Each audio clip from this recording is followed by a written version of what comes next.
Poder fazer escolhas significa conquistar um dos maiores desejos da humanidade, a independência. E o Sebrae abre as portas para pessoas que escolheram a independência e transformaram sonhos em projetos de vida, que ajudam a gerar empregos, desenvolver a sua comunidade e a transmitir a cultura empreendedora no país. Um lugar onde todos têm liberdade para escolher, inclusive escolher empreender. Sebrae, a força do empreendedor brasileiro. Chegando no planeta C56, temperatura extremamente alta, 0% de água. Planeta D564, sem rastro de terra, tempestade de pó de magnésio. A gente vive buscando em outros planetas o que não valorizamos no nosso. Por isso, o Mercado Livre criou uma nova seção, só com produtos sustentáveis. Porque comprar de forma consciente é cuidar do futuro. Mercado Livre, o melhor tá chegando. A moda muda todos os dias, assim como nós. E já que é para se reinventar, por que não começar pelo seu estilo? Repensar a moda, a atitude, o planeta. Isso é Rê.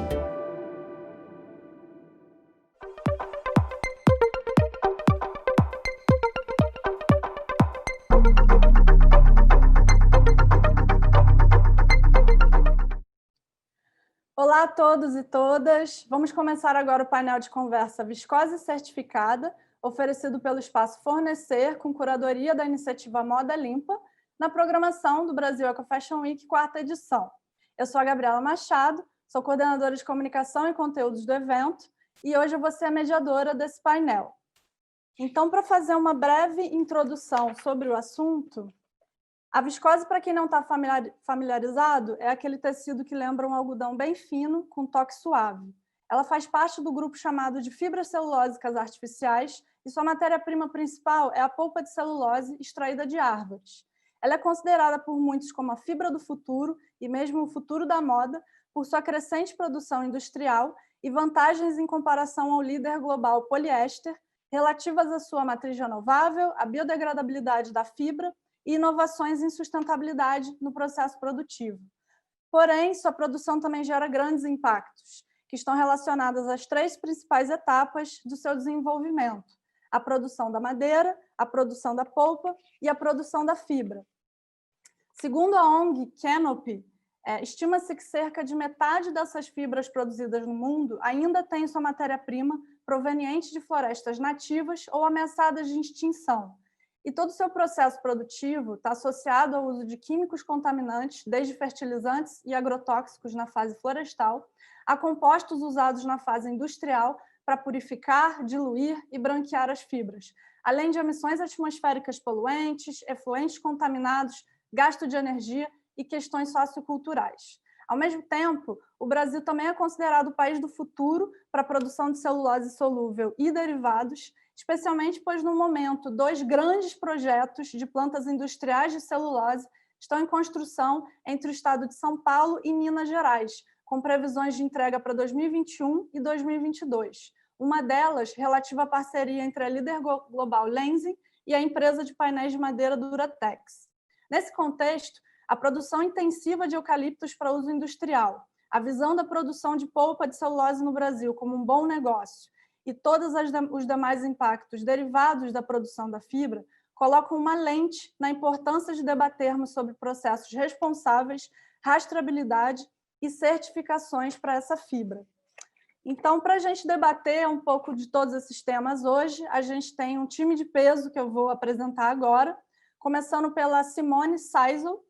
A Simone é alemã, estudou design e engenharia têxtil na Áustria e depois de fazer carreira na indústria de moda e artigos esportivos, passando pela Adidas, ela decidiu se concentrar em tópicos de sustentabilidade na indústria. Ela trabalhou como consultora de cadeia de suprimentos sustentável e chefe de marketing e vendas em uma marca de algodão orgânico. Ela também tem experiência com iniciativas de responsabilidade corporativa, transformação de cadeia de suprimentos. E hoje a Simone é coordenadora do grupo de trabalho de Man-Made Cellulosic Fibers, fibras celulósicas artificiais, da organização Textile Exchange, onde também atua como consultora de fibras e materiais. O Gilberto Campanati, que está aqui com a gente hoje, é gerente técnico da Lenzing AG para a América do Sul. Ele é engenheiro têxtil graduado pela FEI, tem 40 anos de atuação no mercado têxtil, 12 anos na área de pesquisa e desenvolvimento de matérias-primas e produtos têxteis e 28 anos na área de consultoria técnica e comercial para empresas do setor. E o Gilberto só está há 24 anos trabalhando com o mercado das fibras celulósicas Lyocell, modal e viscose na América Latina. A gente tem também aqui hoje a Rita Vallone, ela é diretora criativa da empresa G Vallone Têxtil, que atua no ramo da moda há 30 anos e tem como foco o fornecimento de tecidos e de fibras naturais e artificiais. E a empresa tem como pilar de marca sustentabilidade social e ambiental e preza pela qualidade dos processos, a transparência com os clientes e o incentivo criativo a estilistas e novos criadores no mercado. E temos também aqui com a gente a Fernanda Vaz, ela é representante da certificação FSC, que significa Forest Stewardship Council, no Brasil, e atua como analista de desenvolvimento de negócios do FSC Brasil, com foco no desenvolvimento de mercado para produtos certificados, parcerias, gestão do programa de cursos e licenciamento da marca FSC. Ela também é formada em Relações Públicas pela Unesp e tem MBA em Gestão Estratégica de Negócios pela FIA. Então, dando início à nossa primeira rodada de conversa, cada integrante vai ter 10 minutos para apresentar a iniciativa que representa e sua relação com a viscose e as práticas de sustentabilidade. So now I will call Simone for please to show your presentation for us. You have up to 10 minutes, Simone.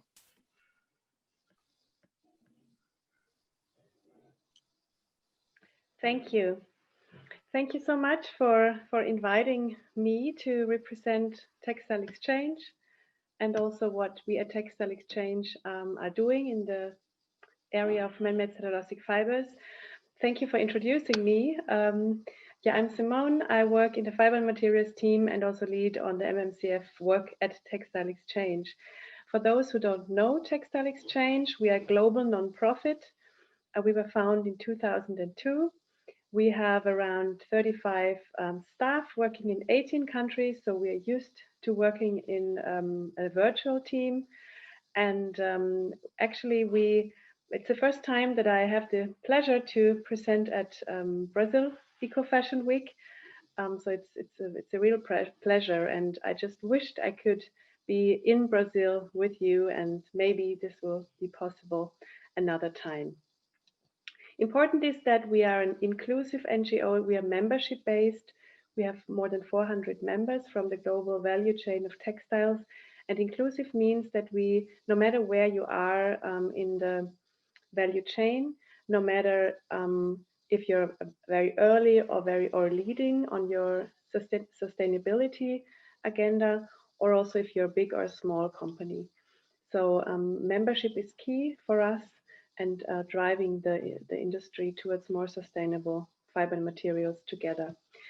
Another important aspect is that we have revised our mission to align with climate goals, with climate change goals, and we want to become also the leading force in climate, tackling climate change with the industry. So our mission is to accelerate the adoption of preferred materials by providing the right tools for carbon reduction, soil health, water and biodiversity. Our vision is to protect and restore the environment while enhancing lives. We aspire to guide the industry for these ambitious goals with reducing climate greenhouse gases, and we want to achieve this 1.5 degree Celsius goal, and this is why we need a 45% reduction.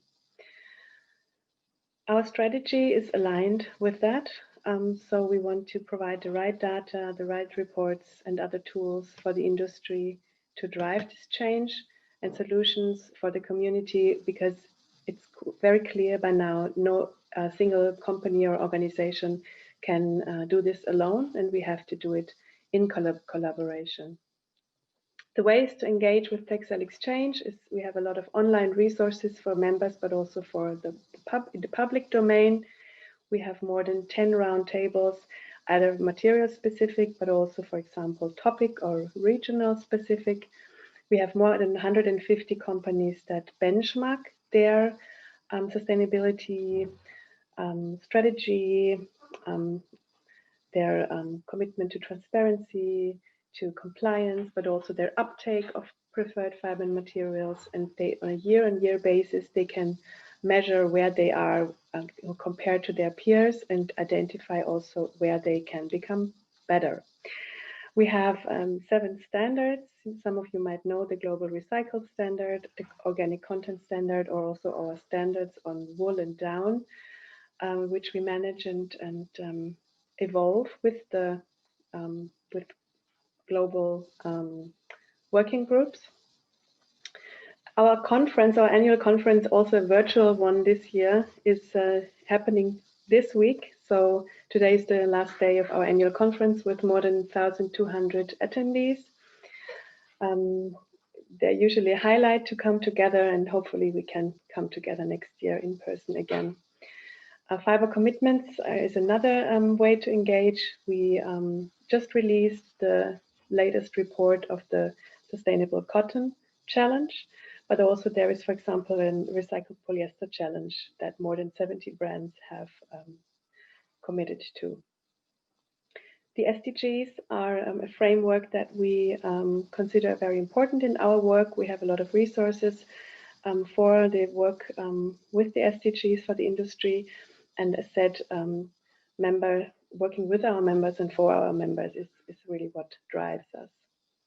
1 year ago in Vancouver at the annual conference, we presented the climate strategy the first time, and we've worked with experts in the last 6 months to really define and to become more concrete what it means for us and for driving this urgent topic in the next 10 years, and also why we need this 45% and why 2 degrees Celsius global warming is not something that we want to see and want to achieve. We really need to go below this for many, many reasons. And important is here just to look at the plus, because we see the topic of soil health, biodiversity, and water as crucial aspects that go with it. And also the partnerships also stand for plus, because we need also a lot of other industry players and experts, and we have to align also in our efforts.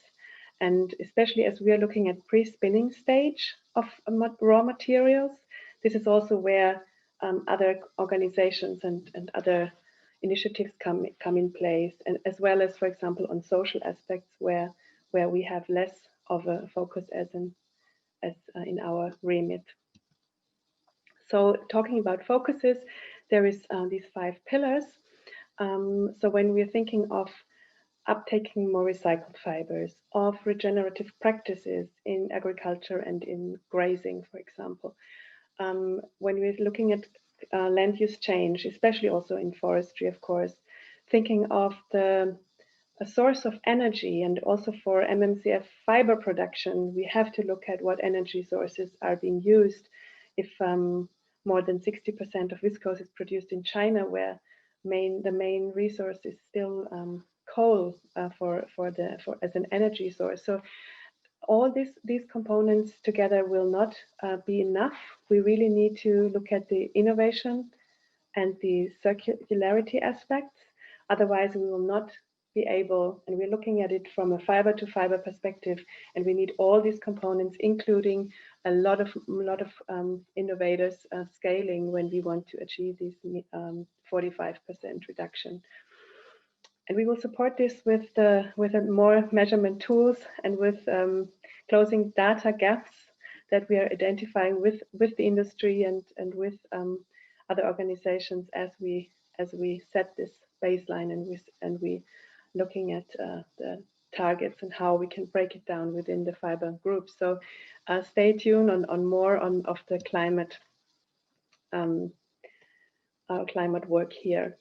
But today we want to talk about man-made cellulosic fibers, of course, and we have released our annual market report with the 2019 production data in summer.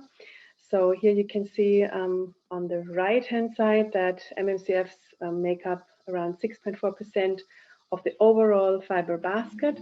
So 111 million tons of fibers have been produced, and the share of MMCFs is growing. So the overall fiber basket is growing, but within, so the share of MMCFs is growing faster than other fibers. And especially we're seeing a very fast growth. You can read it here, 15% for lyocell, for example. Also, when we're looking at the fibers as such, you can see that 80% is still viscose. So when also looking at sustainability attributes, viscose is still the key fiber. Acetate is another important fiber, but mainly not used for textile applications. Lyocell with 4.3%, modal 2.8%, and cupro less than 1%. This is the fibers that we are looking at in that portfolio. And we are, when you're looking at the colorful graph in the middle, then you can see the growth of that is projected of the overall fiber production, and also how the brown part, the MMCF part, is growing within. So when we're looking at on the right side again, certified feedstock, we have the numbers we report is that 40 to 50% of man-made cellulosic fibers come from a certified wood source that can be FSC and or PEFC or the equivalent SFI certified, but it can also be double certified. So we are still seeing less than 1% as a recycled feedstock. This is also, we are very happy to see that this is growing fast, the efforts and offerings in the recycled feedstock area, but still with 50% being probably not certified, and we have to rely on legal requirements in very different countries of the world. There's still a big risk we see. When we look at the very right, already more than 70% of the production capacity of the producers associated with the capacity are committed to canopy style audits. We have just already heard about, they released a new Canopy Hot Button report just recently, and it's a very good tool to see also the year-on-year change with commitment, as well as with the audits of the canopy style framework. So this just a few words about the production status, and on the left side you see that still within the various material groups, for us the preferred share is far less than half. So there's within each fiber category there is a lot of room for the uptake of more preferred options. We have in our benchmarking, I mentioned we are benchmarking annually around 150 companies. And looking at 6 main risks when sourcing man-made cellulosic fibers. And we're looking at the 3 production components of feedstock, of pulp production, and of fiber production. And the risks, the main risks that we identify in the feedstock area is still the deforestation part and the logging of high conservation value forests, also biodiversity and land use change topics. When we're coming to the production of pulp or fiber, it's a lot has to do with the chemical management and resulting in emissions, so water pollution, air pollution, and concerns about health and safety. Climate change also, of course, directly connected to pollution. We have established a man-made cellulosic fiber roundtable, so this is open for anyone to join. It's not connected to membership at Textile Exchange. We have an online community where where you can engage with more than 100 experts of that material group. There is a library as well. You can connect with individual professionals. So that it's a great opportunity, and I would like to invite anyone to join our online community. If it's not a special year like 2020, we also meet in person with global and regional roundtables, which we normally hold. This year we have, of course, held some webinars, and all with the goals to increase the uptake and integrity of preferred MNCF, to provide data and information, to also inform about best practice and recycled options, and our priorities in overall our roundtables are to increase transparency, to support informed decisions, to connect the community, but also collaborate, and also link with our overarching works like the Climate Plus work, our benchmark and reports, and the conference. So we are one of the lead fiber groups, and this is also represented in the various products we release. I'm not sure how I'm doing about time, so I would like to thank you for this opportunity, first of all, and I'm looking forward to the discussion we are having. Thank you very much. Thank you very much, Simone. Yeah, so very nice to hear about this Climate Plus initiative from Textile Exchange, and hopefully we will have in Textile Exchange and this initiative as a Paris Agreement for textiles, right?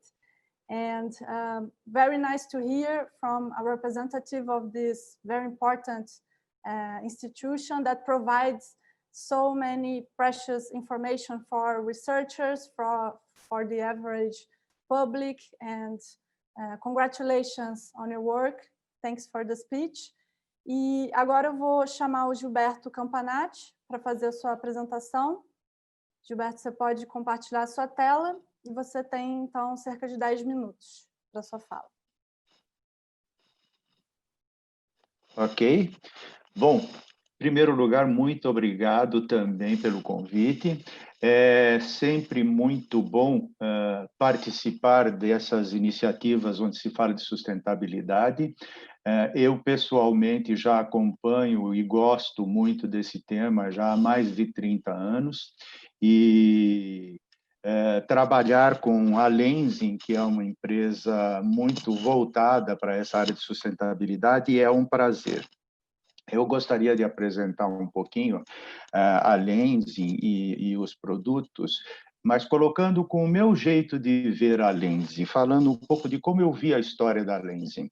Para a gente ter uma ideia, a Lenzing, há mais de 80 anos, resolveu montar uma fábrica de polpa e de fibra de viscose na cidade de Lenzing, na Áustria, como vocês podem ver a foto, na região dos lagos austríacos, onde recebe as águas puras dos Alpes. Muito bem, há 80 anos atrás, uma grande preocupação quando se montou a empresa era de que ela pudesse se sustentar ganhando dinheiro, fazendo lucro, tendo dinheiro para se sustentar, para investir, para crescer, e precisava fazer esse trabalho, porque senão o dono fecha. Ao mesmo tempo, ela estava trabalhando numa região das águas puras de degelo dos Alpes e que são muito protegidas pelo governo da Áustria. Então, ela também tinha que se preocupar com essas águas e manter a pureza dessas águas, porque senão o governo acabava fechando a empresa. E, ao longo do tempo, ela foi crescendo. Então, para ter uma ideia, hoje vocês veem na foto a fábrica da Lenzing e, ao redor, a cidade da Lenzing. Para ter uma ideia, a fábrica da Lenzing hoje tem mais, nesta planta, nós temos mais de 4.700 funcionários, e a cidade de Lenzing tem 5.000 habitantes. Então, vocês também podem ter uma ideia de que muita gente tem que vir de fora da cidade de Lenzing para trabalhar, E a Lenzing, ao longo do tempo, foi percebendo que ela tinha que tomar cuidado também, cuidar muito da própria comunidade que estava ao redor, como de todas as pessoas que trabalham com ela, porque senão ela não teria gente para trabalhar. E aí, por falta de gente, fecha. Então, a Lenzing cresceu e há muito tempo, há alguns anos atrás, alguém definiu sustentabilidade como um tripé, onde você tem que ter responsabilidade econômica, responsabilidade ambiental e responsabilidade social. Quando isso apareceu, evidentemente a Lenzing olhou isso e ela mesma chegou à conclusão de que ela já fazia esse tipo de trabalho há muito tempo, já era parte do escopo da Lenzing fazer esse tipo de trabalho. Então, ela falou que, bom, a gente já está fazendo e isso nos incentiva a continuar cada vez mais trabalhando nesse meio. Hoje a gente coloca mais um tripé na área da sustentabilidade, além das responsabilidades, que é a confiança, a transparência e a rastreabilidade. A Lenzing, ela tem uma confiança e ela procura passar essa confiança para todos os seus clientes e todos os usuários de suas fibras, de que a fibra celulósica tem um futuro bastante interessante. Porque, de uma forma geral, nós teremos uma falta de celulose. Olhando, por exemplo, a produção do algodão, que é o líder de matéria celulósica a nível de fibras, a produção do algodão mundialmente já está mais ou menos próxima ao limite. Nós temos um crescimento populacional muito grande que continua necessitando cada vez mais não só de roupas, mas de alimentos, e cada vez mais essas terras agricultáveis elas terão que ser utilizadas para alimentos, pressionando também a produção de algodão. E a gente considera que a fibra celulósica, por ser a mesma base de matéria-prima do algodão, é o substituto natural para o algodão. E nesta crença e nesta confiança que a Lenzing segue em frente, cada vez mais investindo e cada vez mais crescendo suas produções. Com relação à transparência, hoje, cada vez mais se tem que ser transparente, principalmente quem trabalha no conceito de sustentabilidade. Você tem que abrir as suas portas, você tem que receber todas as instituições, você tem que participar de todas as iniciativas de certificações e de acompanhamentos e de classificações. Então, para ter uma ideia, hoje a Lenzing, ela tem no ciclo de vida da sua fibra, então ela começa desde a origem da madeira, tendo toda a sua madeira certificada, para saber que, e sendo acompanhada certificada por uma FSC, PEFCC, acompanhada por uma Canopy, que é uma das defensoras das florestas anciãs, a gente tem todas essas credenciais faladas e certificadas por órgãos independentes. Na fase de produção, você tem também que ter toda a sua análise de ciclo de vida, as certificações ISO, nós temos o Ecolabel da União Europeia, a nível de produto, todas as certificações como o Ocotex, que garantem que você tem um produto que está dentro das iniciativas cada vez mais sustentáveis.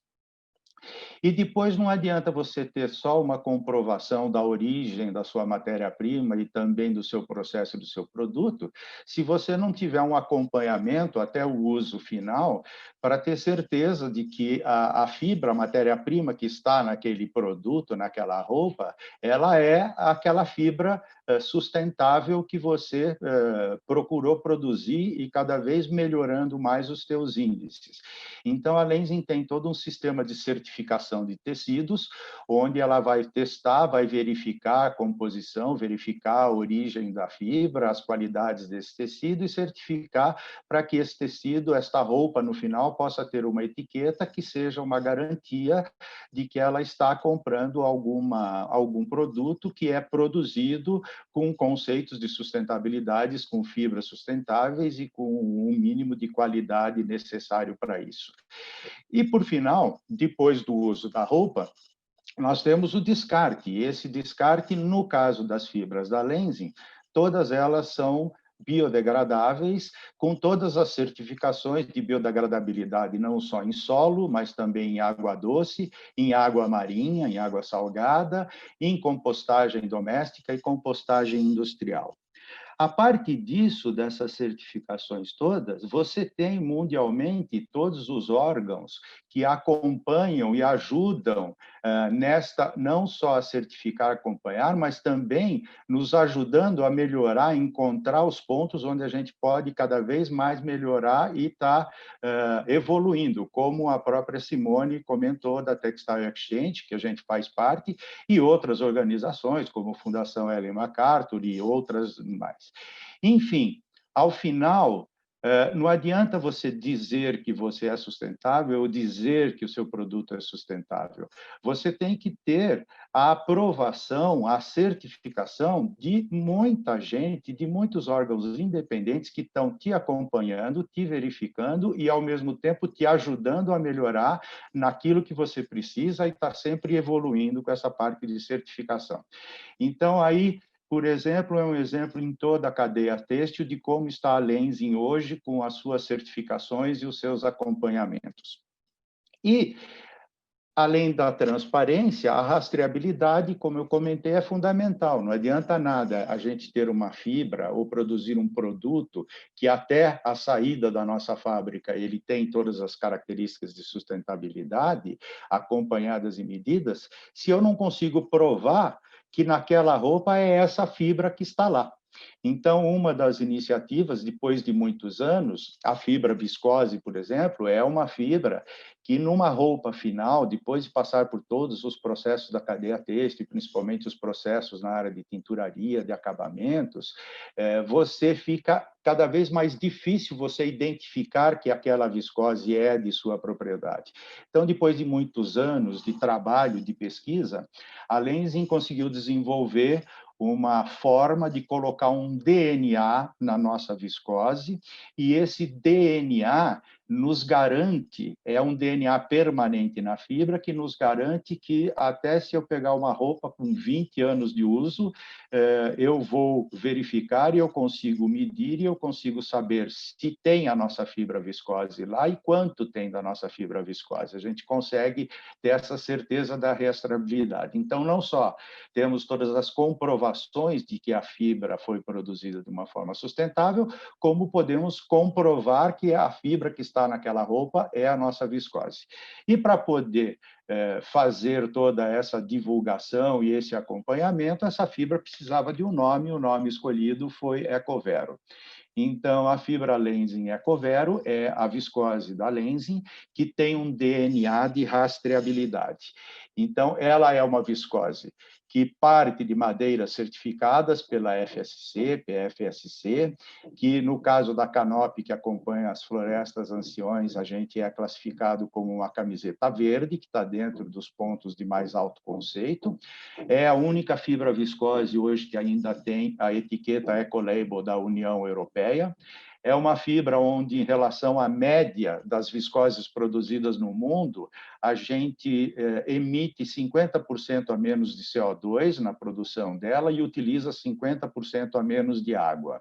E, como eu comentei, ela é uma fibra rastreável em toda a cadeia têxtil. Então, desde o início até uma roupa final utilizada durante muitos anos, a gente consegue comprovar que a fibra que está lá é a Ecovero.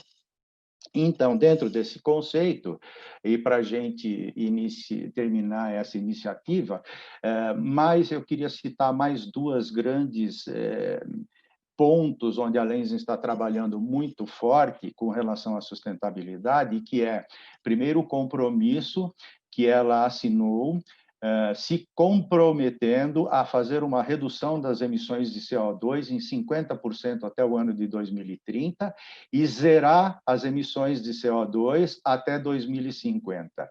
Esse é um dos compromissos assumidos pela Lenzing, onde ela está trabalhando muito forte para atingir essas metas. E uma outra fibra, que é o Lyocell, onde a gente desenvolveu a tecnologia Refibra, que nós poderemos falar dela futuramente, e ela é uma fibra que é um Lyocell que utiliza já lixo, digamos assim, entre aspas, da indústria têxtil. Essa fibra, então, ela leva a Lenzing a entrar definitivamente na economia circular, na era da economia circular. Então, esses são, acho que, os primeiros pontos que eu gostaria de destacar, colocando um pouco do conceito da sustentabilidade que a Lenzing tem intrínseca já no seu âmago, fazendo parte do seu sangue, e cada ação, cada novo projeto, cada nova ideia, a primeira coisa que ela passa é pelo crivo da sustentabilidade. Se ela não tiver essa característica, já nem vai para frente. Então, isso já faz parte cada vez mais. Evidentemente, estamos longe de qualquer perfeição, tem muito a caminhar ainda, mas a Lenzing está cada vez mais empenhada em acompanhar esse processo, para a gente poder não só ter um mundo melhor, mas deixar para os nossos descendentes um mundo que ainda continue habitável e com características importantes.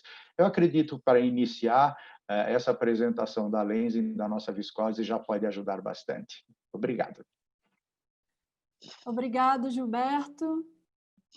Muito interessante, realmente, a apresentação desse mapa de certificações que a Lenzing está aí trabalhando ao longo da cadeia produtiva. Vocês já estão me vendo na tela?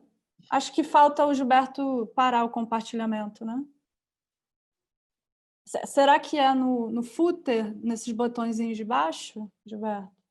Uma boa pergunta. Agora foi. Agora foi, tá, ok. Maravilha. Então, obrigada pelos pontos, Gilberto. E dando seguimento, eu vou chamar a Fernanda Vaz para continuar aqui o nosso roteiro de apresentações. Fernanda, por favor, cerca de 10 minutinhos para a sua fala. Olá, pessoal. É um prazer estar aqui com vocês, conversando sobre sustentabilidade, né, na indústria da moda. E muito obrigada pelo convite. Agradeço muito. Eu acho que depois da fala do Gilberto, acho que realmente a gente consegue entender a importância, né, das certificações, né? Então, a gente sabe que as indústrias, as empresas buscam as melhores práticas e as certificações estão aí como uma ferramenta para ajudar nesse caminho, né? Então, o FSC, como você falou, Gabriela, ele é uma certificação florestal, né? Então, a sigla FSC significa em inglês Conselho de Manejo Florestal. E ele tem 25 anos, ele foi fundado em 1994, e é uma referência no setor florestal, né? Então, é uma certificação com muita credibilidade, muita reputação, e é referência, né, nesse setor. O FSC ele tem sede na Alemanha, né? E nós temos uma rede grande de escritórios nacionais também, então o nosso escritório no Brasil fica em São Paulo, e nós representamos, né, a certificação no país. O FSC, o escopo dele é a certificação da origem responsável. Então, o FSC, hoje eu não tenho uma apresentação para compartilhar com vocês, mas eu queria contar uma história. Eu acho que histórias sempre são uma boa forma de passar uma mensagem, né? Quando ele foi fundado, lá na década de 90, a gente via um cenário de desmatamento desenfreado, né? Então, principalmente nas florestas tropicais, preocupavam, né? E preocupavam principalmente o mercado consumidor da Europa, né? Então, os compradores europeus queriam evitar, né, de comprar madeira ilegal. Então, o que aconteceu foi, primeiro, a tentativa de um boicote, né? Então, os mercados tentaram, falaram, bom, então eu não vou mais comprar madeira, né? Então, o desmatamento vai diminuir. Mas não foi o que aconteceu, né? Porque o cenário do desmatamento não é simples assim, né? Então, tem muitas variáveis que influenciam um cenário, né, de desmatamento. Então, o FSC foi criado como uma ferramenta de mercado para combater o desmatamento, mas também levar boas práticas de manejo florestal, né? Então, o FSC ele certifica tanto florestas nativas quanto plantações florestais, né? E está presente no mundo todo. Então, a gente tem cerca de 200 mil hectares certificados de florestas, né? Manejo florestal. E cerca de 40 mil empresas certificadas em cadeia de custódia, que é a certificação para a indústria, né, da rastreabilidade, para olhar a rastreabilidade no processamento dos materiais, né, vindos da floresta. Então, o FSC, ele tem toda essa credibilidade por ser uma certificação, né, já antiga, com 25 anos, mas também que já levou muito impacto positivo para a floresta, né, são impactos mensuráveis e verificados, que a gente consegue ver que realmente as florestas levam, né, benefícios, mas grande parte dessa reputação do FSC é que quem cria as normas de certificação são os membros do FSC, né? Então, eu faço parte da equipe executiva, né? Não sou eu que faço parte aí da construção das normas do FSC, mas quem as cria são os membros, né? Então, esses membros eles estão alocados em câmara ambiental, social e econômica. Né? Então, conforme a atuação dessa organização, ela vai ser enquadrada nessas 3 câmaras. Então, a gente tem membros como WWF na Câmara Ambiental, a gente tem membros como grandes empresas, né, na Câmara Econômica, como Duratex, por exemplo. E também a gente tem, por exemplo, na Câmara Social, a gente tem, por exemplo, sindicatos, né, organizações sociais, principalmente. Então, são esses membros que constroem essas normas, e isso que é legal, porque tudo vai ser decidido em consenso, e também tudo é levado em consideração para que a gente tenha, leve sim, né, boas práticas sociais e ambientais, mas que elas sejam viáveis economicamente, né? Porque se a gente não tiver a viabilidade econômica, isso não se para em pé, né? É o tripé da sustentabilidade. Então, isso é muito importante da gente saber, né? Entender por que o FSC é tão reconhecido, né? Além disso, o FSC é uma certificação de terceira parte, né? Então, são certificadoras que são acreditadas pelo FSC, que fazem as auditorias nas empresas, né? Então, essas certificadoras também são auditadas, então elas também recebem auditorias para garantir que elas estão aplicando as normas do FSC corretamente, né? E elas fazem parte de uma acreditação que se chama ASI, né? Accreditation Assurance System. Então, ela também é auditada. Então, hoje em dia, ainda é a melhor forma de se auditar e de ter uma garantia, né, de que as normas de um sistema de certificação estão sendo seguidas, né, que é esse sistema de certificação de terceira parte. O que mais que eu preciso falar para vocês?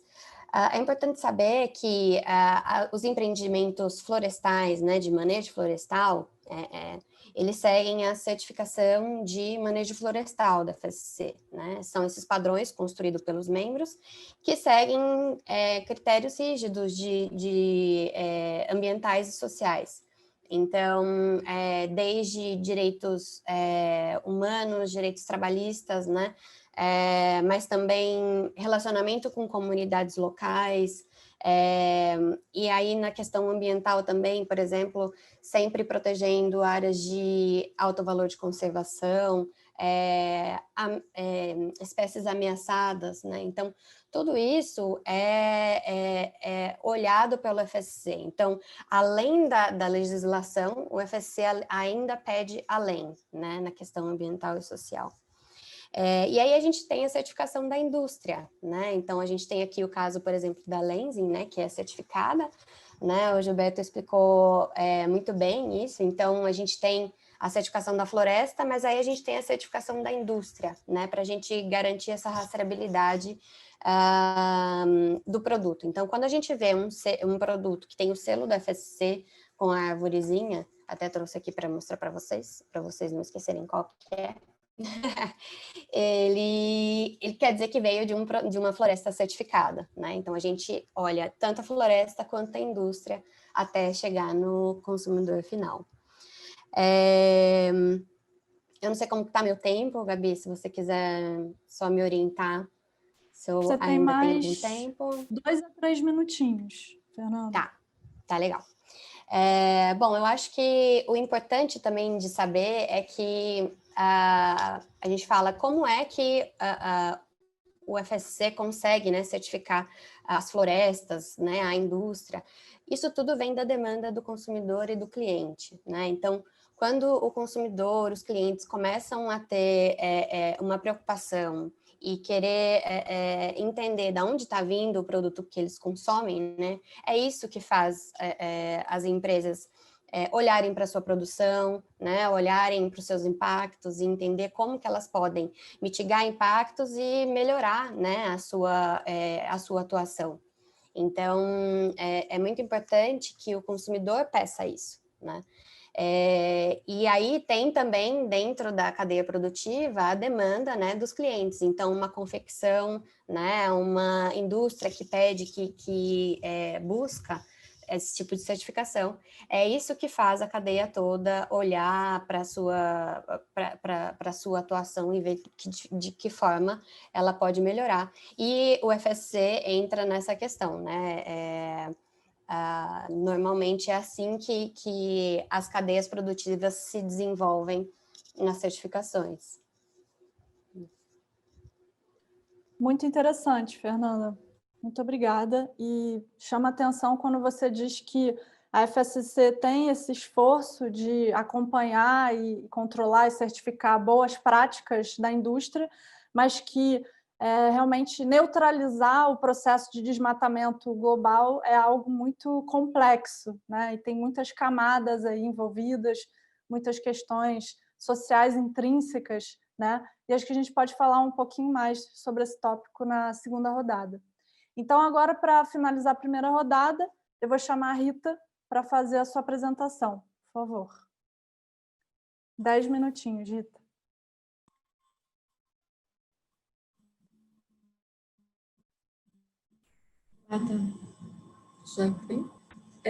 Obrigada pelo convite também, fiquei super feliz. A Gevalone, ela começou com essa... eu estou com um problema na minha internet. Vocês estão me ouvindo bem? Alô? Tem um pouquinho de interferência, mas no geral está dando para ouvir, Rita. Está aparecendo que está com problema na... Bem, a Gevalone foi fundada há mais de 30 anos. Quando a gente iniciou a Gevalone, a gente tinha como princípio a rastreabilidade dos fornecedores. Porque eu acho que o mais importante de tudo é a gente saber se a gente tem uma responsabilidade social em cima disso também. Então, a gente buscava a rastreabilidade das fibras com o menor impacto ambiental possível, e que ele tivesse uma responsabilidade social dentro da cadeia. Então, eu e o Paulo, a gente ia buscar a nível de Premier Vision, de pesquisas no mundo, o que tivesse de melhor e mais correto a nível ambiental para trazer para o Brasil. Num processo que fosse online, lançamento europeu, a gente trazia para o Brasil. Nós conhecemos a Lenzing justamente nessa época, há muito tempo atrás, e acho que mais de 20 e poucos anos que a gente trabalha com a Lenzing, e a gente é muito fiel no fornecimento das fibras, né? Então, a gente sempre se preocupou muito de ter parceiros que a gente tivesse credibilidade na continuidade dos processos, né? A Gevalone só trabalha com fibras naturais, né? ou com procedências que sejam biodegradáveis desde a fundação. Então, hoje em dia, todo mundo vem com essa bandeira de, eu quero ser sustentável. Então, eu acho que o mais importante aqui não é só a rastreabilidade, é a conscientização da base. Então, desde que a gente fundou a Gevalone, a gente dá palestras nas faculdades. A gente pega o aluno da faculdade, a gente tem parcerias com a USP, com o Senai, com a IED, com a FAAP, com a Belas Artes, com a Santa Marcelina, e a gente traz esses alunos para se conscientizar. Porque a gente, hoje, as marcas vêm até a Gevalone e falam, eu quero ter 10% da minha coleção sustentável, mas isso é para atrair um mercado, mas ele não está consciente. É comercialmente que ele fala. E isso não é legal. Então, qual que é a ideia da Gevalone? A gente criar esse novo estilista, essa nova marca, realmente consciente da importância de ser sustentável. E acompanhar a rastreabilidade de todos os processos. Então, para um cliente da Gevalone comprar da gente, a gente exige que ele tenha nota fiscal, tenha um acompanhamento, qual é o tecido, a ficha técnica, da onde foi feito, ele tem todo o processo da criação do tecido. Então, nós se juntamos, a Lenzing hoje é meu parceiro, vou dizer para vocês, 100%, todas as viscoses, liocel e modal que entra na Gevalone há 20 anos, há 20 e poucos anos, é Lenzing. Eu não abro para oportunistas. Isso é muito sério, porque tem muita gente na cadeia que usa essa bandeira de sustentabilidade para ser comercial. Então, isso a gente respeita muito, né? Hoje, não só o processo da rastreabilidade dos meus fornecedores, mas o que eu faço na cadeia com o tecido. Então, os grandes impactos da gente, a gente começa com o estudante, tá? Formatando esse estudante, colocando e conscientizando ele dos impactos ambientais da nossa indústria, porque hoje a indústria têxtil é a 4ª maior no Brasil a nível de empregos, mas também o descarte da gente é muito grande. Então, essa conscientização do que fazer. Então, nós temos vários propósitos dentro da empresa. Como comprar, o que comprar, como ser rastreável e o que fazer com esse descarte.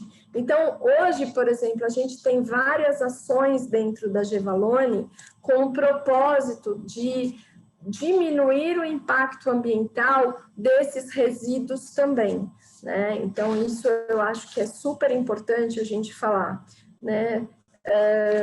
Por exemplo, a gente tem ações sociais de descartes para... como se fala? Comunidades, apoio a pessoas dependentes químicos, apoio para gente que precisa costurar, informação para ganhar dinheiro em comunidades pobres. A gente tem os descartes das auréolas, por exemplo, que hoje em dia todo mundo descarta auréola. Não, a gente tenta formatar todas as oportunidades possíveis para ter menos impacto no ambiente, né?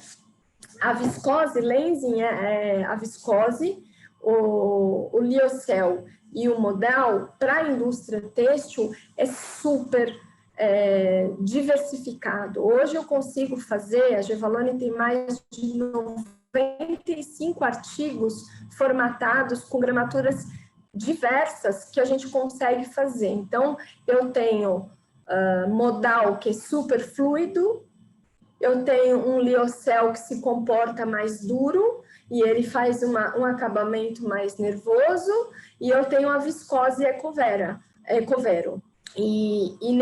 Nessa formatação, a Gevaloni tenta fazer o quê? Juntar ele com outras fibras sustentáveis.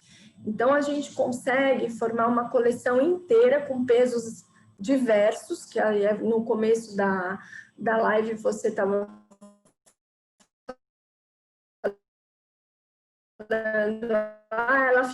ela é uma série de coisas estruturadas e quer dizer, a gente tem um mundo inteiro fazendo assim, um mundo de coleção. Você consegue fazer uma coleção inteira com esses produtos, né?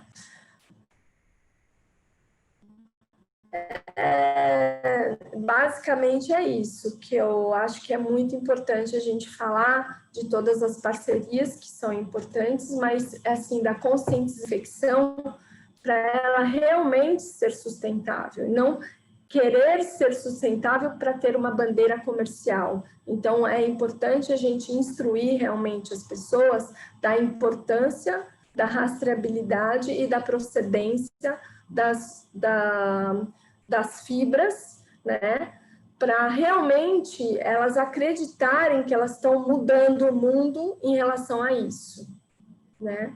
É isso. Obrigada. Maravilha. Obrigada, Rita. Obrigada por trazer um pouco aí das políticas e compromissos da Gevaloni. Interessante você falar sobre a versatilidade desse leque dos tecidos celulósicos, né, pela lente em que vocês fornecem. E, bom, agora a gente segue para a nossa segunda rodada da conversa. Então, nessa rodada, a gente vai ter um tempo de fala um pouquinho mais reduzido, de cerca de 5 minutos. E agora eu vou passar a palavra para Simone. So, Simone, I would like you to please comment if Textile Exchange identifies viscose as well as identifies viscose as a potential substitute for impactant oil-based textile polyester, as well as industrial non-responsible cotton in the fashion industry, especially for types of clothing that are not related to impermeability in the case of polyester, and score benefits and points of attention if this panorama comes true. Thank you for this question. And we, in many discussions, and also a lot of times, there's audience questions that say, what is better, the recycled polyester or the organic cotton, or a lyocell versus how about other animal fibers? And at Textile Exchange, we do see the potentials and the opportunities. And I think I showed it also in my graph, where you can see within the different fiber groups where we are doing when it comes to more sustainable or preferred options. Personally, I do see a lot of strength and also potential, especially when we're thinking of these big topics of soil health, of biodiversity, of tackling climate change. So I see that renewable fibers are important, that biodegradable fibers are important, fibers where we don't have to think of all the risks associated with microplastic, for example. Also, how can it be produced in an efficient way when we're thinking of land use? And when we're thinking of competition of food and feed and fuel and fiber, so there is so much focus on the bio-based economy. And man-made cellulosic fibers, in my belief, they can be a sustainable solution if you're really looking at a best practice transparent supply chain.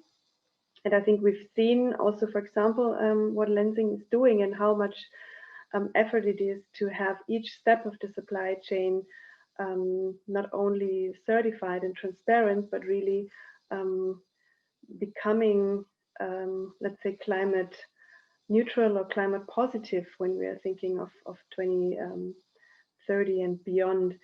So I do see a lot of advantages and potential with any really, let's say, forest-based material.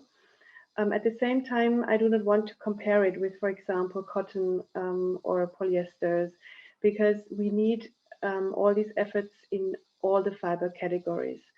So, and when we think of product, not just thinking of a fiber comparison, but really a product, it's a product question, and you cannot, and at the moment we're seeing so many fiber blends that that include maybe 4 or 5 different materials. And I do not want to start just comparing specific fibers, but really thinking of a bigger picture when we're thinking of design for circularity and how can we work with blends after they have served as a beautiful textile. And at the moment, recycling schemes, they have big problems with the quality, but also with recyclability. So on the one end, we have to look at the lenses of climate and water and land use, and how can we look, what do we consider best practice, but then also how do we use them in products. And so this is why when we at Textile Exchange look at, let's say, the pre-spinning stage, we really look at this portfolio approach, and within each of the material types, we want to increase and accelerate more preferred options and best available technologies. So in the man-made cellulosic area, a lot is happening. We've worked with lensing for a long, long time. There is more and more suppliers really following that path and creating these overarching goals of being, let's say, working with the Greenhouse Gas Protocol, with Science-Based Targets Initiative to be leading this sector. And I think that, of course, can be when you think of achievements as a company or as a fiber category, that will be a strong position. And but it doesn't mean that we shouldn't be using recycled polyester or certified wool or certified down, in my perspective. So on the one end, yes, let's go for the best possible man-made cellulosic fibers and use them, and on the other end, not ignoring the many other challenges and opportunities that the whole fiber basket creates. And maybe to finish that off with, in the cellulosic world, Textile Exchange has a very strong, we've engaged and we work very, very strongly with organic cotton producers.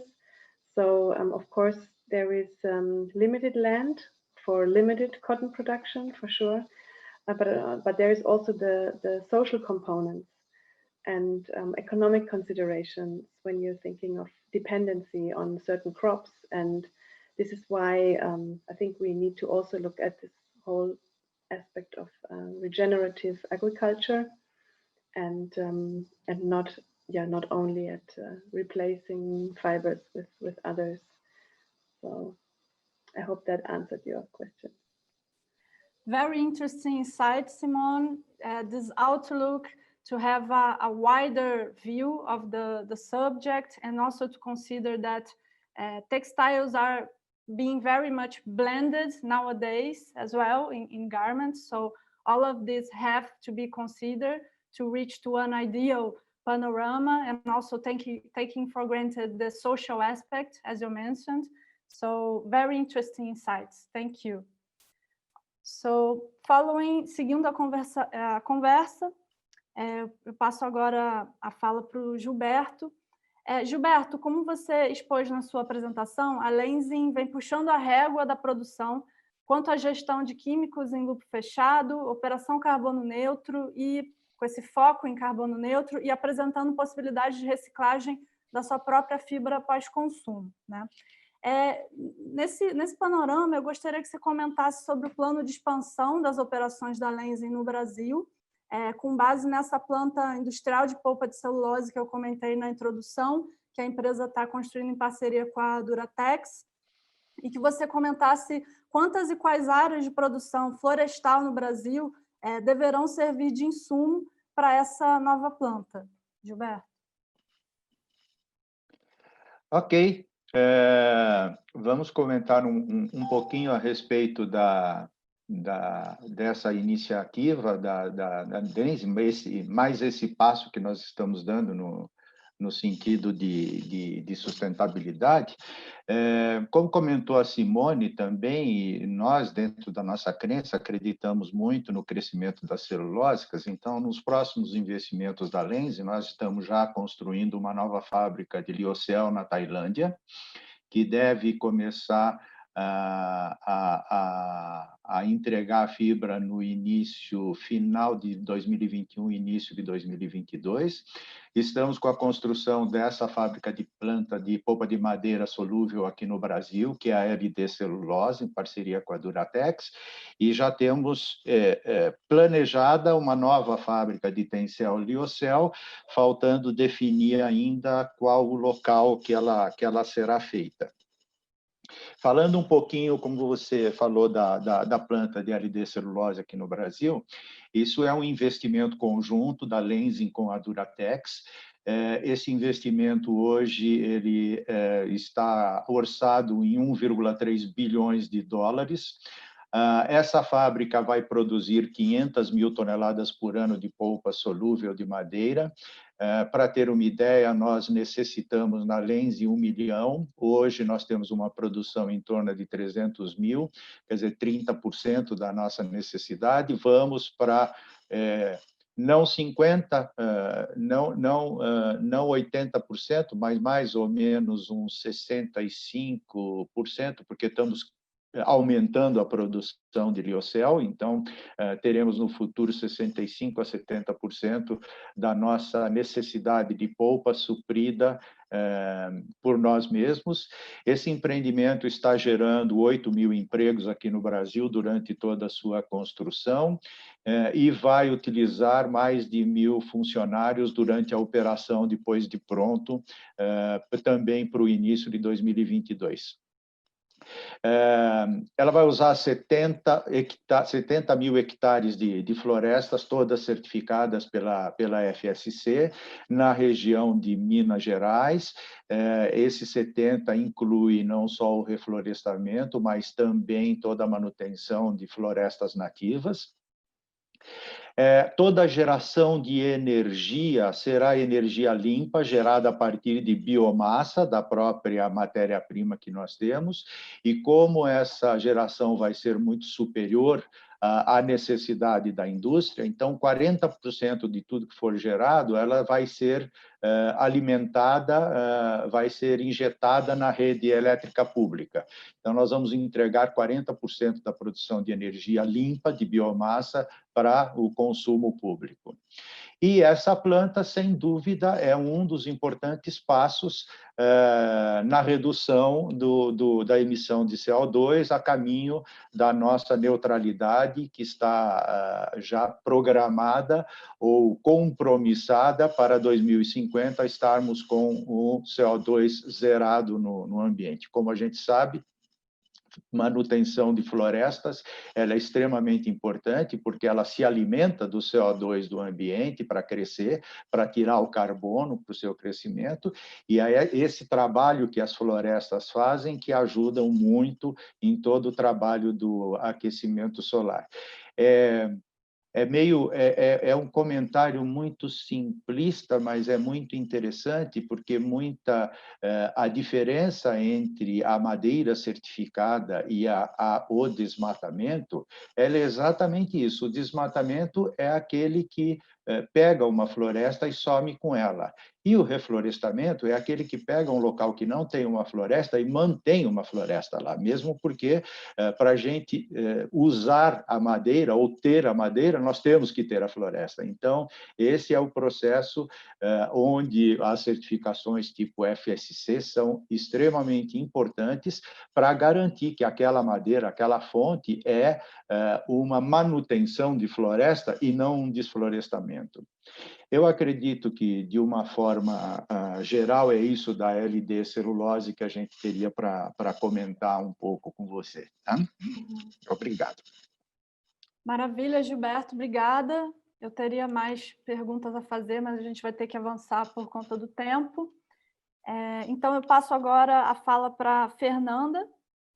Fernanda, você poderia explicar a diferença entre certificações FSC para manejo florestal e madeira controlada que você introduziu na sua primeira fala? E qual está mais relacionado à produção de viscose aqui no Brasil? E qual seria o cenário de irregularidade mais encontrado aqui que impede que as empresas obtenham o selo? Acho que agora, desculpa, acho que o Gilberto tem que parar o compartilhamento da tela, né? Eu estou tentando, eu só não lembro aonde que eu paro esse compartilhamento. Acho que é na base ali, perto dos botões, não é de novo no botãozinho de compartilhar, mas agora é parar o compartilhamento. Pois é, ele não está aparecendo aqui para mim, eu estou ficando um pouco nervoso aqui. Às vezes a barrinha pode sumir também, então você passando o cursor em cima... Apareceu aqui. Apareceu, acho que saiu já. Tá, maravilha. Pessoal do suporte, eu faço de novo a pergunta para a Fernanda? Gabriel? Pode fazer, tá. Bom, Gilberto, obrigada pela sua fala. Eu teria mais perguntas a fazer, mas por causa do tempo a gente tem que avançar. E agora eu passo a fala para a Fernanda com a seguinte pergunta. Você poderia explicar a diferença entre certificações FSC para manejo florestal e madeira controlada, que você já fez uma breve introdução na sua primeira fala? Qual está mais relacionado à produção de viscose aqui no Brasil, Fernanda? E qual é o cenário de irregularidades mais encontrado aqui que impede que as empresas obtenham o selo? Legal, vamos lá. É importante saber que a gente já comentou aqui, né, que a viscose ela vem da árvore de eucalipto, né? No Brasil, o eucalipto vem 100% de plantações florestais, né? Então, como o Gilberto falou, são florestas plantadas como qualquer outro tipo de cultura com o objetivo de colheita, né? E, ao mesmo tempo, tendo áreas de conservação, de manutenção da floresta natural. Né? Então, existe esse equilíbrio. A diferença entre o manejo florestal e a madeira controlada é que o manejo florestal, ele segue as normas do FSC, os princípios e critérios que são, vamos dizer, a lei maior do FSC, que são aplicados mundialmente. Então, são requisitos ambientais e sociais, são 10 princípios, né? Que vão dizer aí como que o empreendimento florestal precisa atuar em questões ambientais e sociais. A madeira controlada, vamos dizer que ela é como se fosse uma categoria de entrada no sistema FSC. Então, ela não atende a todos esses princípios e critérios, mas ela precisa vir de uma origem que não tenha 5 categorias inaceitáveis para o FSC. Né? Então, essas categorias são madeira ilegal, né? A violação de direitos sociais e humanos, a madeira que venha de áreas de alto valor de conservação, então essas áreas são, por exemplo, áreas em que tenha espécies ameaçadas ou áreas de nascentes, né? Também a gente tem conversão, né? Então, conversão de florestas são aquilo, você desmatar para plantar, né? Então, isso o FSC não aceita, nem na madeira controlada. E OGM, né? O FSC ele não aceita transgênico, então, nem numa organização, nem que forneça madeira controlada, nem na empresa que seja certificada, e nem mesmo fora da produção que é certificada pelo FSC. Então, de forma alguma, o FSC aceita OGMs, né?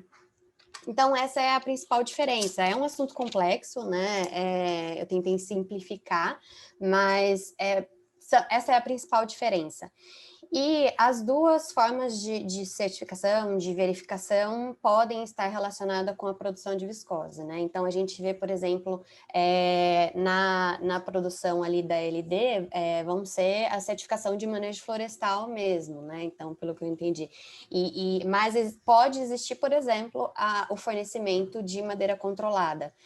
Isso tudo entra nos controles da cadeia de custódia para a gente entender se toda a regra está sendo seguida, mas existe essa possibilidade, né? E essa madeira controlada, ela pode, por exemplo, compor um selo misto, né, do FSC. Quando você vê lá um selo que vem escrito misto, é porque parte dele veio de uma floresta que não é certificada, que a madeira é controlada, né?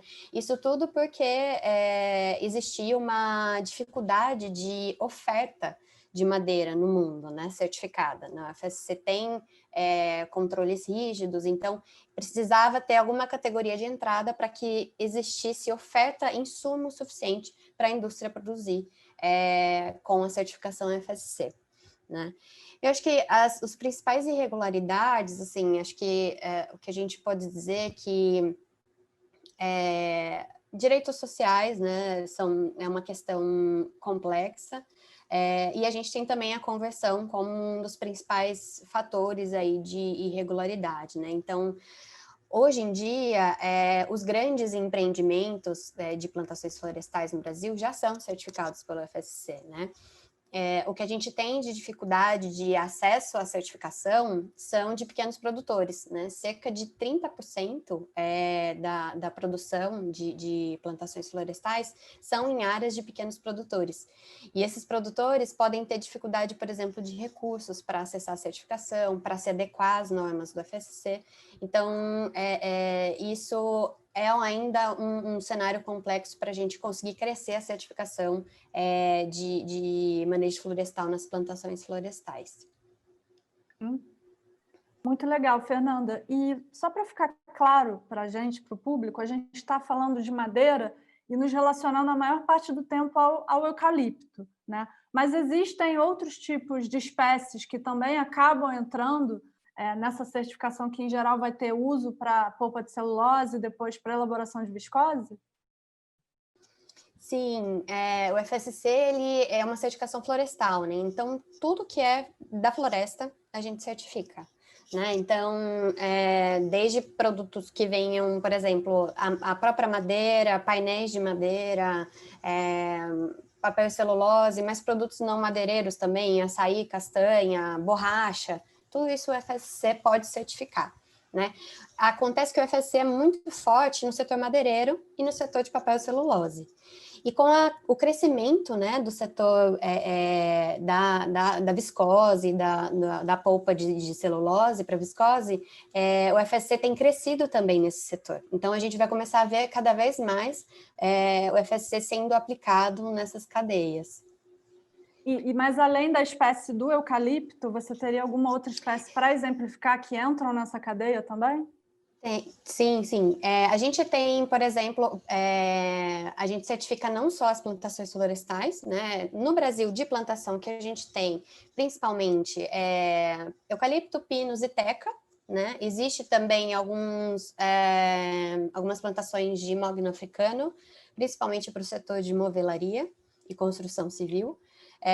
Mas a gente certifica também florestas naturais, né? Então, a forma de manejo é diferente, de gestão da floresta é diferente, não é a mesma forma, né? Mas aí tem várias espécies, né? Entra o famoso IP, entra cumaru, entra diversas espécies que são nativas do Brasil, né? E a gente precisa ter um manejo dessas florestas, porque justamente, como o Gilberto falou, para garantir que a floresta esteja em pé, né? O desmatamento, ele não vem só da necessidade de tirar madeira, ele tem mudanças de uso do solo, como para agricultura ou pecuária, né? Então, a gente precisa, o manejo florestal certificado de baixo impacto, ele é uma ferramenta para a gente ter florestas nativas em pé e bem cuidadas, né? Obrigada, Fernanda. Eu acho que o Gilberto poderia só, então, confirmar esse adendo. Quando a gente fala dessas áreas de floresta plantada que a Lenzing vai estar fazendo a gestão, né, para essa geração de polpa de celulose, a gente está falando, em geral, de eucalipto e pinos. É isso? Isso. A maior produção, utilização de madeira na produção de celulose, ela vem do eucalipto. O eucalipto ele tem uma relação de produtividade muito alta. É uma árvore que ocupa muito menos espaço para aquele mesmo volume de produção de madeira. No caso da Lenzing, fora o eucalipto, toda a nossa fábrica da Lenzing na Áustria, a gente utiliza uma árvore chamada faia, que em inglês é o beech tree, é um tipo de pinus lá da região, e como a Fernanda comentou, lá é uma floresta gerenciada, não é um reflorestamento. Então, é uma floresta que sempre existiu, que está lá, continua existindo e vai continuar existindo porque nós utilizamos essa floresta como se ela fosse um pomar. A faia ela tem uma capacidade muito grande de se reproduzir. Ela solta muitas sementes e nasce muitas filhas. E quando essas filhas árvores estão prontas para o corte, a gente vai lá e colhe. Então, a floresta se mantém. Você tem mais de 7.000 tipos de animais que vivem naquela floresta e você faz esse trabalho que a gente chama de gerenciamento da floresta e não reflorestamento. São os conceitos diferentes que a Fernanda estava colocando. Né? Acredito que isso dá uma... Sim, bem interessante o seu input, Gilberto. Muito obrigada. Então, passando agora a palavra para a Rita. Rita, você comentou que vocês, então, fazem esse fornecimento de tecido da Lenzing já há mais de 20 anos. Eu queria saber um pouquinho de você, como vocês comunicam aos clientes da empresa a questão do custo-benefício dessa alternativa, né, que a gente sabe que acaba tendo um valor de mercado acima das outras opções disponíveis aí de viscose e fibrocellulósicas. Então, como eu disse, a gente começa com a formatação dos alunos, depois dos estilistas, vem as marcas. O atendimento da Gevaloni sempre é muito profissional e personalizado, porque a gente, na abordagem inicial, a gente já fala do processo de homologação. Então, eles sabem da seriedade que nós temos, porque nós temos como parceiro 100% a Lenzing, e o processo de homologação da Lenzing é muito rígido. Então, a gente manda um tecido para a Lenzing e ele não só vê a fibra que foi utilizada, mas o processo, a durabilidade, a estrutura do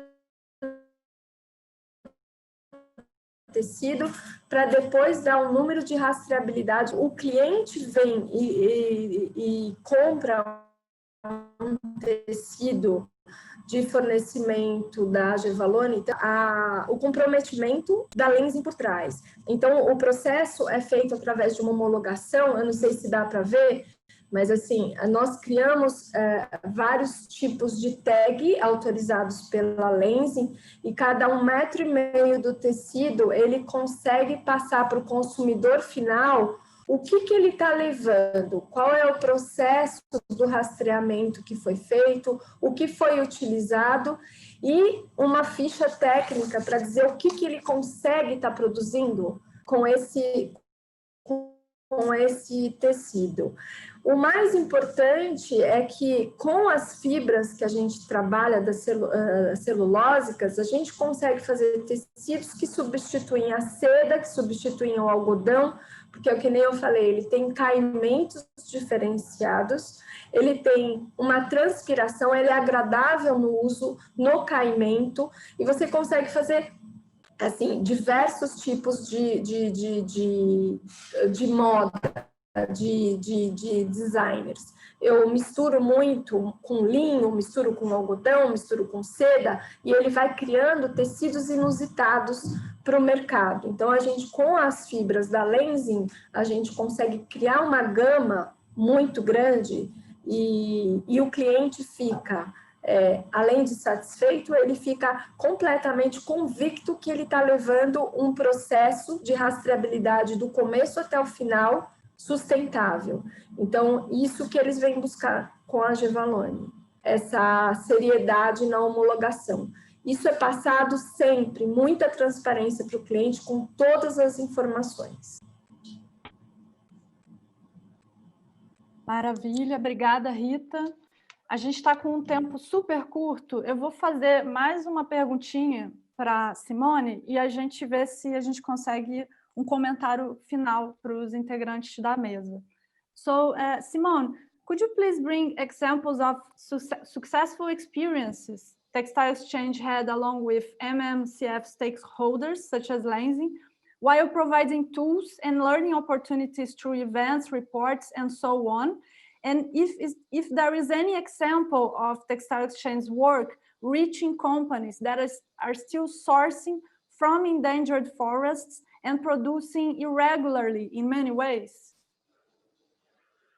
5 minutes. Thank you.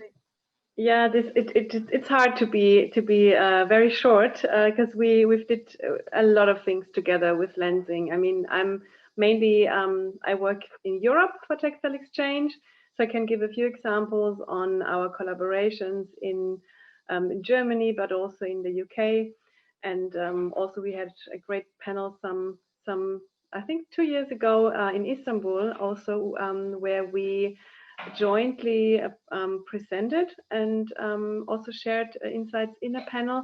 So I think crucial is to reach out to the whole spectrum of industry professionals, especially at trade shows or fabric shows. There is a lot of students, a lot of young industry professionals. So we've had a lot of collaborations reaching also those, and it's great to see the passion with the young. We did also some very hands-on with the sustainable angle, where they have real fabrics showing, and we kind of, as Textile Exchange, we gave the theoretical background of what is the preferred and where are the risks associated with materials, and then the sustainable angle would have concrete examples of various fabrics and materials. At the same time, we're doing more on the industry side. We had one collaboration with Forum for the Future last year, and we investigated with 100 and more professionals from the MMCF sector to create a 2030 vision with 5 components, being from the social side, from regenerative side, from climate and circularity side. So this is where the industry can really learn how to collaborate in that space, and it's, I think Textile Exchange, one strength is really being this neutral space where we allow these dialogues, and even if there's some sensitive or critical areas, as you just mentioned, and there is still there are certain campaigns, there is certain media coverage, and we do encourage the dialogue, and we do encourage hearing the statements of all stakeholders. And I think this has already allowed a lot of hearing, a lot of seeing, a lot of learning, and this is what we will continue with our roundtable, and with including leaders such as Lenzing and others, and ensure that the whole sector is moving together, because not only the leaders must I mean, they're happily moving, but all the others have to move as well. So thank you so much. Very nice, Simone. Hopefully this work and all the round tables you are organizing will bring very important fruits for the market and the industry. Gilberto, vamos para uma perguntinha rápida agora para a gente também fechar sua participação. Segundo o relatório da Preferred Fiber, o percentual de comercialização de fibras celulósicas recicladas ainda não gira em torno de 1%, como a Simone comentou na apresentação inicial dela. Você poderia trazer a perspectiva e a previsão da Lenzing de expandir a capacidade de produção do Refibra e até de gerar parcerias com iniciativas que já reciclam fibras celulósicas como a Texloop? Ok, não, sem dúvida, isso é fundamental. Conceitos que foram colocados pela Simone são fundamentais, inclusive um deles é exatamente isso, é o projeto do produto que você está fazendo. Então, colocado também de uma forma bastante interessante por todo mundo. Então, você pode ter uma fibra biodegradável, como a nossa, que você pode descartar para biodegradabilidade, ou você pode ter uma fibra reciclável, como um poliéster, onde você pode reciclar e voltar.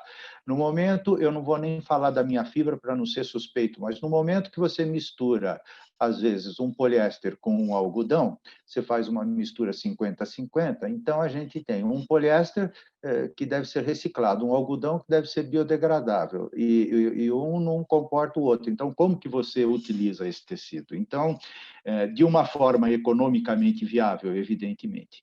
Esse é um dos grandes problemas da reciclagem. Então, você vai para uma reciclagem mecânica, que tem um ciclo de vida também não muito grande, e a reciclagem química fica muito cara para ser feita. Então, o projeto é fundamental, quando você faz um projeto de um tecido, de uma roupa, já pensar no descarte final dela, como é que ela vai ser descartada. E esse descarte, como um lixo, a Lenzing também cada vez mais olha isso como uma matéria-prima, tá certo? Então, no caso da Texloop, a gente já tem muitos trabalhos feitos com ele, com outras parcerias nesse sistema, que é a reciclagem mecânica, onde você pega uma roupa utilizada ou um resíduo de tecido e você mecanicamente você desfibra isso e faz um novo fio. Como as fibras ficam muito curtas, fica muito difícil fazer um fio mais fino, um fio menos sem defeito, então você acaba misturando e muito se usa o liocel para fazer essa mistura, para carregar esse resíduo e fazer um fio de boa qualidade e com um toque agradável, macio, usando essas características. No caso da Refibra é um pouquinho diferente, eu vou tentar ser rápido, mas não é uma reciclagem mecânica. Nós começamos esse processo junto com a Inditex, pegando os resíduos 100% algodão cru que ela tinha do corte, quando você corta tem toda aquela sobra, e com esse resíduo 100% algodão cru, que é uma celulose, nós fazemos uma polpa de celulose. E com essa polpa de celulose, eu posso misturar um pouco na polpa de madeira, que é a polpa vinda da madeira, que é polpa de celulose da madeira, e a gente começou fazendo uma mistura de 10% dessa polpa com 90% de vinda da madeira e começamos a Refibra, a tecnologia Refibra. Então, se faz um liocel de primeira qualidade, com todos os parâmetros do liocel normal, só que utilizando 10%. Com o passar do tempo, nós conseguimos aumentar para 20%.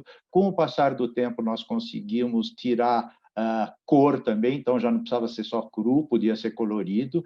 Com o passar do tempo, conseguimos tirar elastano, então hoje já pode ser algodão colorido com elastano, de uma forma economicamente e sustentavelmente viável, tá certo? Para fazer essa polpa. E hoje nós já atingimos 30% dessa polpa de celulose vinda de, eu vou chamar lixo, tá certo, de celulose, e já nesses 30% nós já temos incorporado hoje 10% de pós-consumo, quer dizer, de roupas utilizadas e que iriam para o lixo, para um descarte. Então, isso é um processo em crescimento, essa fibra ela está indo muito bem, ainda ela tem um custo elevado, até por uma questão de toda a logística desse resíduo e dessa produção, mas ela está crescendo, nós estamos preparados para um crescimento muito grande.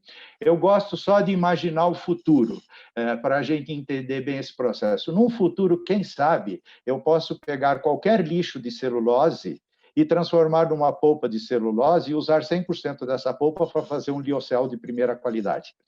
Esse seria o limite, um limite para a gente ver o futuro. E claro que é todo um processo de crescimento, um processo de desenvolvimento, um processo de tecnologia, e que a Lenzing está apostando bastante nesse processo. Então, de uma forma geral, acho que esse é o conceito, mais ou menos, do Refibra e como ele está no mercado hoje. Tá? Obrigada, Gilberto. Muito empolgante essa perspectiva do loop fechado aí para o uso de matérias-primas nesse ciclo fechado, né? E, bom, chegamos ao final do nosso tempo. Eu queria só abrir se a Fernanda e a Rita teriam um comentário final para fazer, e aí a gente encerra, então, a conversa. Bom, acho que só agradecer, né, o convite mais uma vez, foi um prazer conversar com vocês. Eu acho que um ponto de atenção que a gente tem para o FSC no setor da têxtil o FSC, ele, pela cadeia de custódia, ele está organizado de uma forma de que cada organização na cadeia produtiva precisa ter a certificação de cadeia de custódia. Então, assim, num curto prazo, pode ser que a gente tenha dificuldade de ver, por exemplo, uma blusa, né, de viscose certificada com um selo FSC. Então, essa é um desafio aí, tanto para a cadeia quanto para o FSC, para entender como que a gente pode olhar para a rastreabilidade, né, da origem responsável da viscose na indústria. Estamos de olho aí. Legal. Como desenvolver. Muito Obrigada. Legal. Obrigada, Fernanda. Eu queria agradecer também o convite e eu só queria colocar que eu acho que a base de tudo é a gente conscientizar as pessoas, acima de tudo, é a conscientização, a seriedade e a transparência em todos os nossos segmentos. Se a gente tivesse a conscientização que o importante é a preservação do meio ambiente acima de tudo, e não uma bandeira econômica, a gente vai conseguir que todas as cadeias se empenhem realmente em buscar soluções para a gente conseguir que a nossa cadeia não gere mais CO2, nem resíduos, nem nada. Então, a conscientização é a palavra-chave de tudo. Agradeço a todos pela oportunidade de estar aqui com vocês. Obrigada. Obrigada, Rita. Obrigada a todos os nossos convidados de hoje. Thanks for our guests, Simone. Queria também agradecer a presença do público que acompanhou a nossa conversa e sigam com a gente na edição online do Brasil Eco Fashion Week. Obrigada.